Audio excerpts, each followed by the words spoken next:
All right, welcome back. Israel says it is considering holding people without charges following an attack in Jerusalem earlier today. That's when a truck slammed through a group of Israeli soldiers standing together after getting off a bus. 3 military cadets and 1 officer were killed and at least 10 others injured.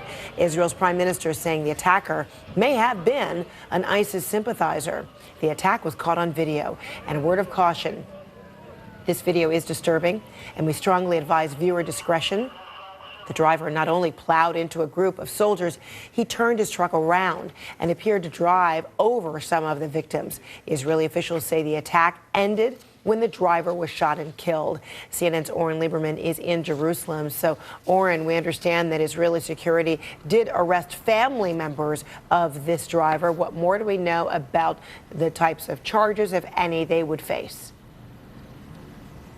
We haven't heard about charges yet, but we know from police as part of the follow-on investigation after this truck attack this afternoon in Jerusalem, the police have arrested 9 suspects, 5 of which are family members of the attacker in this case, the truck driver.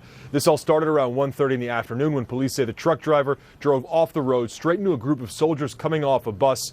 We now know the horrific result of that attack: 4 soldiers killed, all in their 20s, 3 women and a man, and a dozen others injured.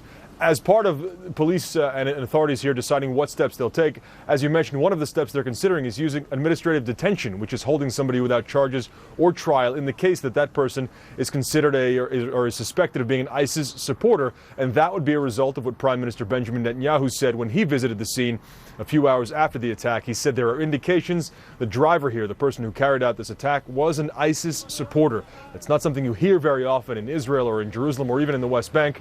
Mickey Rosenfeld, the police spokesperson, saying there are no ISIS cells here, seeming to indicate that this was a lone wolf attack. That will be the effort, the focus of police right now, trying to figure out where the truck came from, whose it was, and was this planned in advance, or was it an impromptu, improvised, quick attack that had such horrible results in Jerusalem today. Frederica? All right, Oren Lieberman, thank you so much in Jerusalem. Appreciate it.